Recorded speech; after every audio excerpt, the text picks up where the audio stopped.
अस्सलाम स्टूडेंट्स, हमारे पास जो आज क्वेश्चन है क्वेश्चन नंबर 4 है।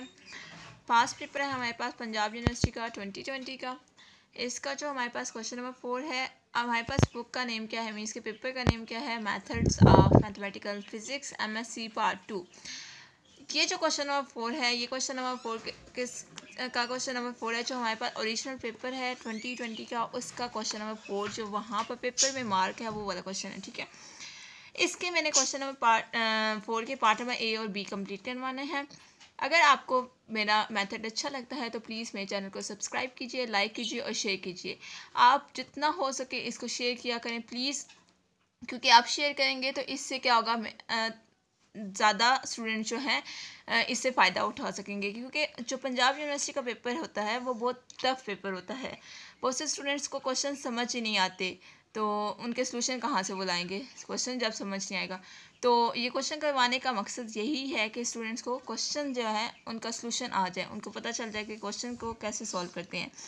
स्टार्ट लेते हैं क्वेश्चन को। हमारे पास क्वेश्चन क्या है, question number 4 part number A है, prove that eigen value of a periodic SL system are always real. अब इस टाइप के दो क्वेश्चन होते हैं, एक पीरियोडिक का होता है, एक रेगुलर SL का होता है। ठीक है, ये पीरियोडिक SL सिस्टम है, एक होता है रेगुलर SL सिस्टम। बहुत से स्टूडेंट ने रेगुलर SL सिस्टम पढ़ा होता है, पीरियोडिक नहीं पढ़ा होता, या बहुत तो इस तरह से क्या होता है कि जब पेपर में क्वेश्चन आ जाता है एकदम से तो स्टूडेंट क्या करते हैं, पीरियोडिक की जगह रेगुलर करके आ जाते हैं। ठीक है, लेकिन पीरियोडिक की क्या है, पीरियोडिक में जस्ट क्या है, हमारे पास जो बाउंड्री कंडीशंस होती हैं वो चेंज होती हैं, रेगुलर की और होती हैं और पीरियोडिक की और होती हैं। मीन कि बाउंड्री कंडीशन में डिफरेंस होता है, बाकी जो मेथड है वो ऑलमोस्ट सेम होता है। अभी हम क्वेश्चन स्टार्ट लेते हैं, इसका प्रूफ स्टार्ट लेते हैं। प्रूफ स्टार्ट करने से पहले मैं आपको बता दूं कि उसने बोला क्या है, प्रूव डैट, प्रूव क्या कर रहा है, eigen value of a periodic SL system. Periodic SL system के जो आइगन वैल्यू है वो क्या होनी चाहिए, हमेशा रियल होनी चाहिए। ठीक है, और ऑलवेज रियल होनी चाहिए। ठीक है, अब रियल के लिए हम क्या करते हैं, कंट्राडिक्शन यहाँ पे लेते हैं। कंट्राडिक्शन कह रहे हैं या हम लेट करते हैं, यहाँ पे थोड़ा सा थ्योरेटिकल न्यूमेरिकल सिस्टम है, मतलब न्यूमेरिकल काम है, तो इसलिए हम यहाँ पे लेट करते हैं। ठीक है, चीज़ को अब रियल प्रूफ करनी है तो हम कम्प्लेक्स लेके चलेंगे। ठीक है, क्योंकि रियल का कॉन्जुगेट क्या होता है, कम्प्लेक्स होता है, तो हम यहाँ पे कम्प्लेक्स लेके चलेंगे। इस तरह से क्वेश्चन को सॉल्व करेंगे। आपको पता है कि हम कोई भी चीज़ यहाँ पर प्रूफ करते हैं तो हम इसी तरह से प्रूफ करते हैं, जैसे कि हम अगर थ्योरेटिकल सब्जेक्ट को ले लें, जैसे कि हमारे पास अलजब्रा है उसको ले लेते हैं, तो वहाँ पर हम क्या करते हैं, कंट्राडिक्शन लेके चलते होते थे तो हमारे पास चीज़ें प्रूफ हो जाती थी। सेम काम यहाँ पर भी है। प्रूफ स्टार्ट लेते हैं, let periodic SL system be the given bye.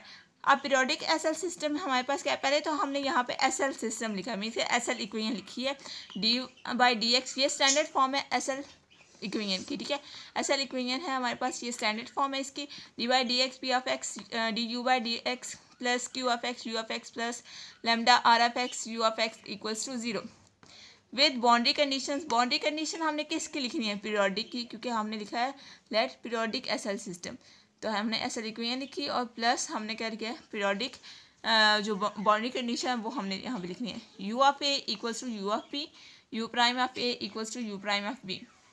Late lambda be the eigen value and lambda bar be the conjugate of eigen value. अब लैम्डा क्या था, आइगन वैल्यू है, और इसका कॉन्जुगेट क्या हो गया, लैम्डा बार हो गया। So lambda bar is complex, lambda bar हमारे पास क्या हो गया, कम्प्लेक्स हो गया। Now let u(x) be the real eigen function. u(x) अगर आइगन फंक्शन है रियल तो u बार क्या हो जाएगा, कम्प्लेक्स हो जाएगा। ठीक है, कम्प्लेक्स आइगन फंक्शन। अब हमारे पास क्या है, ये जो हमारे पास SL इक्वेशन मैंने लिखी है इसका कॉन्जुगेट, यानी कि अब हमारे पास दो चीज़ें होनी चाहिए ना, एक तो लैम्डा क्या था हमारे पास, आइगन वैल्यू थी, मतलब एक रियल थी और एक कम्प्लेक्स थी। रियल में तो हमने SL इक्वेशन लिख ली है, अब कम्प्लेक्स में लिखनी है तो कम्प्लेक्स में लिखते हैं, d/dx p(x) du/dx। अब u का जो u(x) जो कम्प्लेक्स में था वो हम कम्प्लेक्स वाली अलग से इक्वेशन बना रहे हैं, रियल वाली अलग से बनाइए। ठीक है, q(x) है u(x) लैम्डा बार, देखिए यहाँ पर सारी इक्वेशन क्या है, कम्प्लेक्स की फॉर्म में आ रही है, यहाँ पे सारी क्या आ रही थी, रियल की फॉर्म में थी। नेक्स्ट करते हैं, ये इक्वेशन 1 बन की, ये इक्वेशन 2 बन की, multiply u(x) by equation 1। Equation 1 में u(x) मल्टीप्लाई करेंगे, यानी कि कम्प्लेक्स जो हमारे पास आइजन फंक्शन है वो मल्टीप्लाई करेंगे, और यू ऑफ एक्स हम किसके साथ मल्टीप्लाई करेंगे, इक्वेशन 2 के साथ। जो हमारे पास कम्प्लेक्स वाली इक्वेशन है उसके साथ हम रियल आइजन फंक्शन मल्टीप्लाई करेंगे, और जो रियल वाली इक्वेशन है उसके साथ कम्प्लेक्स आइजन फंक्शन मल्टीप्लाई करेंगे। क्यों मल्टीप्लाई करेंगे इसका भी बताऊंगी। एंड सब्ट्रैक्ट, अब सब्ट्रैक्ट कर देंगे नेक्स्ट में, पहले मल्टीप्लाई कर लेते हैं। देखें D by D x P of x है, D U by D X को हम लिख सकते हैं यू प्राइम, ठीक है, यू प्राइम ऑफ एक्स मैंने लिख दिया। यहाँ पर you bar of x multiply होगा इसके इक्वेशन के साथ, तो यहाँ पे आ जाएगा, ठीक है, प्लस आ गया, क्यू ऑफ एक्स आ गया, यू ऑफ एक्स आ गया, यू बार मल्टीप्लाई होगा तो ये भी लिख दिया मैंने, plus lambda u r of x, u of x, यहाँ पे यू बार मल्टीप्लाई होगा ये भी लिख दिया। ये पूरी टाइम होगी।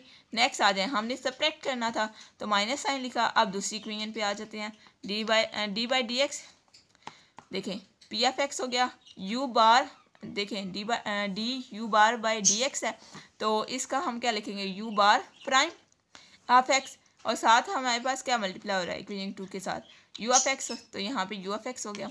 ये यहाँ पे थोड़ी जगह कम थी, यहाँ पे यू ऑफ एक्स लिखा हुआ है। नेक्स्ट चलते हैं, माइनस साइन आएगा क्योंकि इस यहाँ पे भी माइनस साइन, यहाँ पे भी माइनस साइन, यहाँ पे भी माइनस साइन, क्योंकि हम सब्ट्रैक्ट कर रहे हैं ना, तीनों टर्म्स के साथ माइनस साइन आएगा तो माइनस साइन लगा दिया। वैसे तो प्लस साइन है लेकिन सब्ट्रैक्ट करेंगे तो माइनस आ जाएगा। क्यू ऑफ एक्स आ गया, यू बार ऑफ एक्स आ गया, यू ऑफ एक्स हम मल्टीप्लाई कर रहे थे ये भी आ गया, माइनस साइन आ गया, लेमडा बार आ गया, आर ऑफ एक्स आ गया, यू बार ऑफ एक्स आ गया, और यू ऑफ एक्स हम मल्टीप्लाई करेंगे वो भी आ गया, इक्वल्स टू सारी इक्वेशन क्या होगी, जीरो होगी। अब देखें अगर Q of x, u bar of x, u of x, Q of x, u of x, u bar of x, अब ये दोनों टर्म सेम थी, एक प्लस साइन में एक माइनस साइन में, तो कैंसिल कर दी। बाकी जो टर्म्स बची हैं देखें, ये डी बाई डी एक्स है, ये भी डी बाई डी एक्स है, ये दोनों कॉमन निकालिए, p of x, P of x, ये भी दोनों कॉमन निकाल लिए। पीछे बचा क्या, u prime of x, u bar of x, minus sign, u bar prime of x, u of x, ये टर्म बच गई, इसको इधर रख दिया, इक्वल का साइन लगाया। अब इक्वल का साइन लगाएंगे, ये टर्म माइनस में है तो इधर जाके प्लस हो जाएगी, ये प्लस में है तो इधर जाके माइनस हो जाएगी। देखें ये लेमडा बार इधर आएगा तो प्लस का हो जाएगा, देखिए मैंने प्लस का लेमडा बार लिखा है, अब ये प्लस का था इधर आके माइनस का होगा तो माइनस लेमडा हो गया। ये चीज़ें क्या की हैं। अब देखें बाकी जो टर्म्स थी वो कॉमन थी, आर ऑफ एक्स इधर भी था, इधर भी था, यू ऑफ एक्स इधर भी था, इधर भी था, यू बार ऑफ एक्स इधर भी था, इधर भी था, तो ये मैंने कॉमन निकाली हैं। और बाकी ये क्या बचा, लेमडा बार माइनस लेमडा बच गया। यहाँ पे क्या करेंगे नेक्स्ट स्टेप में, टेकिंग इंटेग्रल।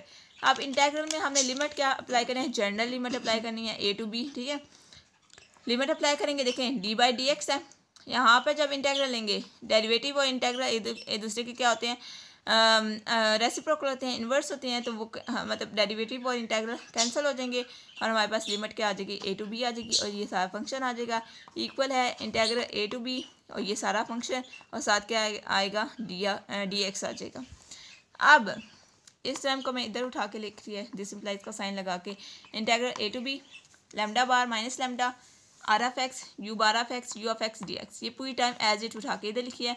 अब इसमें जब लिमिट पुट करेंगे, लिमिट पुट करने के बाद जब बाउंड्री कंडीशन आप लगाओगे ना, ये वाली बाउंड्री कंडीशन लिमिट पुट करने के बाद, तो आपके पास आंसर जीरो आएगा डेफिनेटली, ठीक है। यहाँ पे तो मैंने थोड़ा सा शॉर्ट स्टेप कर दिया आपके फ़ायदे के लिए, थोड़ा सा वीडियो शॉर्ट हो जाएगा, तो इक्वल्स टू जीरो हो गया। यहाँ पर मैंने क्या किया है नेक्स्ट स्टेप में, लेमडा बार माइनस लेमडा, ये तो एक कांस्टेंट फंक्शन है क्योंकि इसके साथ एक्स तो इन्वॉल्व ही नहीं है, एक्स जिसके साथ इन्वॉल्व होगा उसी के साथ इंटेग्रल लिखते हैं, मीन्स कि ये कांस्टेंट टर्म है, ये बाय निकाल दिया है। Limit a to b sorry integral a to b r of x, यानी कि आर जो इसमें लिखा हुआ है आर ऑफ एक्स लिख लें आप। अब एक कॉन्जुगेट है और एक यू है, मतलब यू है और यू का कॉन्जुगेट है, जैसे आप लिखते थे ना कम्प्लेक्स एनालिसिस में जी और जी बार, ये दोनों फंक्शन है डॉट में हैं, तो आप लिखते थे जी स्क्वायर, ये लिखते थे ना, ये काम आपने यहाँ पे किया है, एक यू का फंक्शन है और एक यू बार है, तो आपने क्या लिखा है, mod of u of x whole square d x लिख दिया। As u of x greater than zero, u of x अगर ग्रेटर दैन ज़ीरो हो तो u bar of x greater than zero होगा, क्योंकि ये भी तो ग्रेटर दैन ज़ीरो होगा। अब यू ऑफ एक्स एक्चुअली है क्या, हमारे पास आइजन फंक्शन है, फंक्शन ही अगर ज़ीरो हो जाए तो फिर तो हमारे पास क्वेश्चन बचते ही नहीं है, तो फंक्शन क्या है हमारे पास, ग्रेटर दैन ज़ीरो है। अगर फंक्शन यानी कि यू ऑफ एक्स अगर ज़ीरो नहीं है, इट मीन्स कि ये लेमडा वाली टर्म ज़ीरो है, दोनों में से कोई एक टर्म ज़ीरो होती है ना। देखें आप वो लेते हैं ना कि इस तरह से आप लेते हैं a dot p equals to 0, तो आप लेते हैं अलजबरा में या a 0 होगा या b 0 होगा, ठीक है। इस तरह के टाइम्स लेती हूँ। अगर एक 0 नहीं है, फॉर एग्जांपल a में कहती हूँ नॉट इक्वल्स टू 0, तो b होगा, फिर दोनों में से एक टाइम 0 होगी तभी आंसर 0 आता है ना। तो अगर u ऑफ x 0 नहीं है, इट मीन्स के लैम्डा माइनस लैम्डा बार 0 होगा। तो so lambda bar minus lambda equals to 0, lambda equal to lambda bar. अब लैम्डा क्या था, रियल था, और लैम्डा बार क्या था, कम्प्लेक्स था। दोनों इक्वल आ गए। इट मीन्स के क्या है, ये जो आइजन वैल्यू है ये क्या है, रियल निकल आई है, क्योंकि रियल और कम्प्लेक्स अब दोनों इक्वल हो जाएंगे। इट मीन्स के हम कम्प्लेक्स या रियल भी पुट कर सकते हैं ना। तो इट मीन्स कि ये क्या है, आइजन वैल्यू क्या होगी, रियल होगी। Hence eigen value of a periodic SL system are always real. ये आपके पास क्या हो गया, एक क्वेश्चन का प्रूफ हो गया, question number 4 part number A का। अब मैं नेक्स्ट स्टार्ट लेती हूँ part number B, question number 4 part number B. अब इस क्वेश्चन में उसने थोड़ा सा चीज़ें मिक्स की हुई हैं, कैसी की हुई हैं थोड़ा सा एक्सप्लेन करूँगी मैं आपको। Using the release quotient, release quotient हमने यूज़ करना है यहाँ पर। ये एक स्पेसिफिक फॉर्मूला है, ठीक है, रिलेज कोशेंट का। Discuss the sign of the eigen value of S L problem. यहाँ पर जो एस एल प्रॉब्लम उसने लिख दिया, उसके बाद उसने बोला है डिस्कस करें साइन किसका, आइजन वैल्यू का। यहाँ पर सबसे पहले अब क्वेश्चन क्या गिवन है, d square y by D x के plus lambda y equal to 0, y of 0 equal to 0, y of a equal to 0, ठीक है। ये वाई ऑफ ए है, एक वाई ऑफ 0 इक्वल टू 0 है और y of a equal to 0 है। मैं क्या कहती हूँ, यहाँ पे मैंने सोल्यूशन स्टार्ट किया, सोल्यूशन स्टार्ट करती हूँ, साथ साथ क्वेश्चन भी एक्सप्लेन करती जाऊँगी। रीराइट द गिवन इक्वेशन, जो मेरे पास गिवन इक्वेशन है इसको मैंने इस फॉर्म में लिख दिया, क्योंकि d square y by D x square है, तो इसको मैं लिख सकती हूँ y double prime plus lambda y equals to 0। थोड़ा सा सिंप्लीफाई कर लिया, क्योंकि नॉर्मली बुक में या नोट्स वगैरह में जो भी आप यूज़ करते हो उसमें इस टाइप के इस शक्ल में क्वेश्चन गिवन होते हैं, इसमें नॉर्मली कम ही होते हैं, तो स्टूडेंट्स को अक्सर क्वेश्चन ही समझ नहीं आता, जबकि इस फॉर्म को आप इस फॉर्म में लिख सकते हैं। उसके बाद मैंने क्या लिया है, and right the S L equation. ये मैंने एस एल इक्वेशन लिखी है, क्यों लिखी है, क्योंकि उसने बोला है कि एस एल प्रॉब्लम को यूज़ करें और आइजन वैल्यू यानी कि लैम्डा का साइन डिस्कस करें, लेकिन यूज़ क्या करें हम, रिलेज कोशेंट। पहले हम इसको देख लेते हैं, फिर साथ साथ बताती हूँ। D by D x P of x u of x plus q of x u of x plus lambda r of x u of x equal to 0। ये स्टैंडर्ड फॉर्म है एस एल इक्वेशन की, ठीक है। अब यहाँ पर इसके according अगर देखा जाए तो आप कंपेयर करते हैं, वाई डबल प्राइम है तो मीन्स कि ये फुलफिल हो जाता है। यहाँ पे Q of x u of x है, तो यहाँ पे तो लेमडा वाई टर्म है, लेमडा वाली टर्म को देख लेते हैं। लेमडा के साथ क्या है, वाई ऑफ एक्स है, तो यानी कि वाई ऑफ एक्स यहाँ पे यू ऑफ एक्स का फंक्शन ही वाई ऑफ एक्स है। आर ऑफ एक्स की जगह क्या है, 1 है, तो आर ऑफ एक्स 1 हो गया। पी ऑफ एक्स की जगह क्या है, यहाँ पे 1 है, और क्यू ऑफ एक्स 0 हो गया। ये सारी टाइम आप इस तरह से देख सकते हैं। आपको इस टाइप की चीज़ें आपको कंपेयर करना आती हैं, टर्म्स को कैसे करना है अपने इक्वेशंस को कंपेयर, ठीक है। ये सिखाने वाली बात नहीं है यहाँ पर, इसलिए मैंने शॉर्ट थोड़ा सा कर दिया है, शॉर्टली बता दिया कि इस तरह से आप कंपेयर करें। वैसे इक्वेशन लिखी हुई है, आप इस इक्वेशन को इस फॉर्म में लिख के ये वैल्यूज इजीली निकाल सकते हैं। Now release quotient is given by, release quotient का जो स्टैंडर्ड फॉर्मूला है वो मैं यहाँ पे लिखा है, लैम्डा इक्वल्स टू माइनस, यहाँ पे ब्रैकेट है, ये माइनस साइन इस सब में कॉमन है, ठीक है, इस साइड टर्म में कॉमन है। P u prime integral limit a to b plus integral a to b p u primes के plus minus q u primes use किए d x over integral a to b r of x use किए d x. ये हो गया आपके पास Rayleigh's quotient का formula. यहाँ पर अब मैंने क्या किया, माइनस साइन लगाया, पी ऑफ एक्स की जगह मैंने 1 पुट कर दिया, तो पीछे के अब अच्छा यू और यू प्राइम हो गया। बाकी लिमिट हमारे पास क्या आएगी, देखें जो हमारे पास कंडीशंस गिवन है, वाई ऑफ 0 इक्वल टू 0 है, मीन्स कि 0 और ए जो होगी हमारे पास लिमिट होगी 0 up to a, plus integral a to b, यहाँ पे पी की जगह 1 हो गया, तो यू प्राइम्स के बच गया, क्यू ऑफ एक्स 0 है, ठीक है। ये वैल्यू इसलिए फाइंड की थी क्योंकि हमें इस फॉर्मूले में यूज़ करनी थी, ठीक है।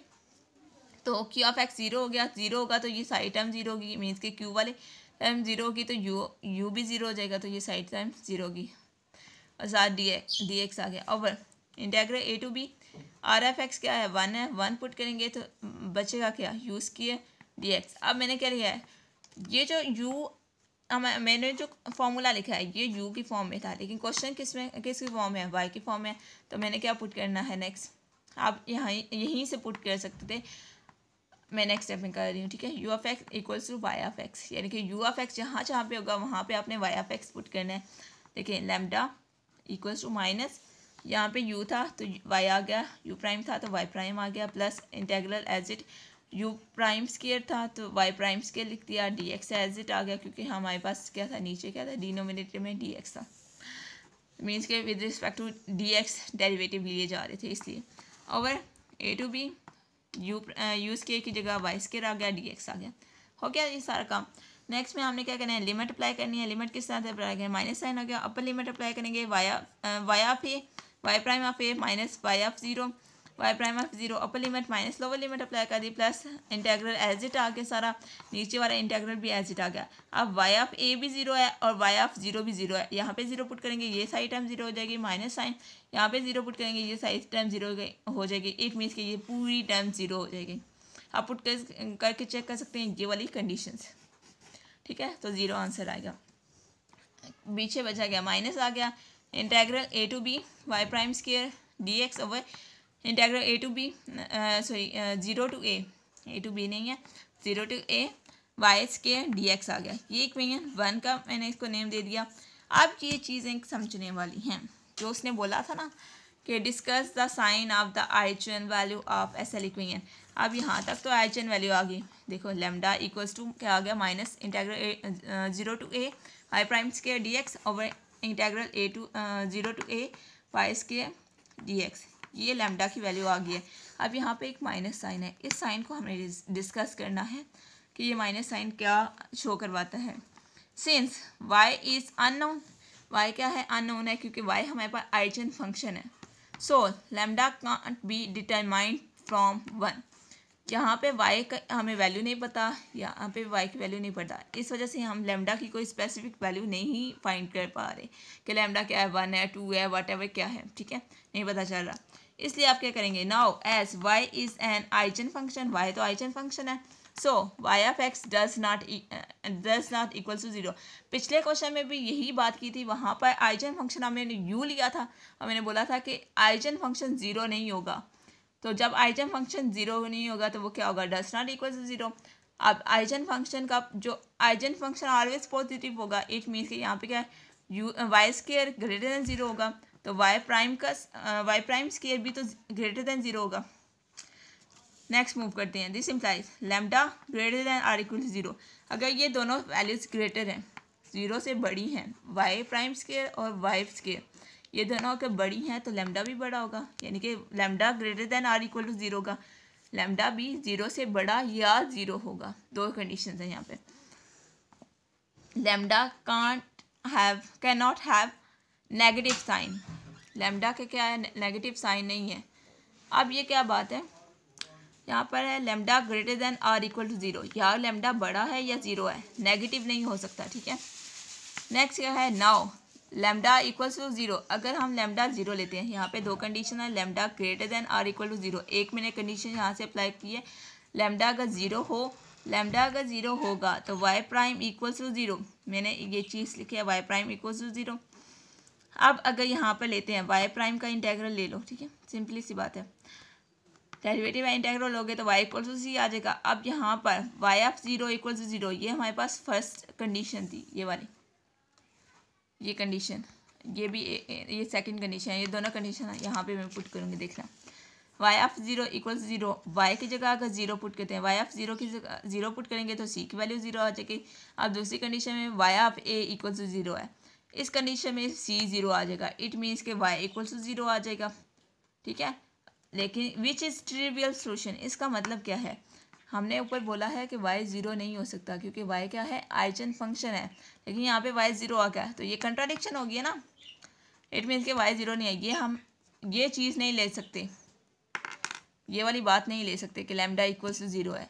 अब नेक्स्ट कंडीशन पे आ जाते हैं। So lambda does not equal to 0, lambda 0 नहीं हो सकता, तो क्या होगा, लैम्डा ग्रेटर देन 0 होगा। अब एक ही कंडीशन बची है ना, दोनों लैम्डा नेगेटिव तो है ही नहीं है, ये तो बात फाइनल हो गई है। दो कंडीशन फिर रह गई थी, नेगेटिव नहीं है तो या पॉजिटिव होगा या 0 होगा। अब 0 भी नहीं है तो एक ही कंडीशन फिर पीछे बच गया, क्योंकि दो कंडीशन तो फेल हो गई हैं। एक कंडीशन बच गया, वो कौन सी है कि लैम्डा ग्रेटर देन 0 होगा। तो जब लैम्डा ग्रेटर देन 0 होगा, hence all the eigen values are positive, तो सारी जो लैम्डा है, लैम्डा क्या आ जाएगा, ग्रेटर देन 0 होगा, तो इट मीन्स के पॉजिटिव हो जाएगा।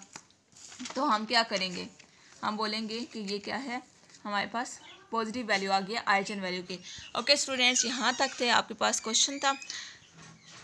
हमारे पास पास पेपर है पंजाब यूनिवर्सिटी का 2020 का MSc पार्ट 2 का। आई होप स्टूडेंट्स आपको मेरा मेथड अच्छा लगा होगा। अगर आपको मेरा मेथड अच्छा लगता है तो प्लीज़ अपने कमेंट्स से मुझे बताया करें कि आपको मेरे लेक्चर्स कैसे लग रहे हैं। और प्लीज़ मेरे चैनल को सब्सक्राइब कीजिए, लाइक कीजिए और शेयर कीजिए, ताकि आपको और अच्छे से क्वेश्चन को एक्सप्लेन किया जाए और अच्छे अच्छे क्वेश्चन अपलोड किए जाएँ। ओके स्टूडेंट्स, अल्लाह हाफिज़।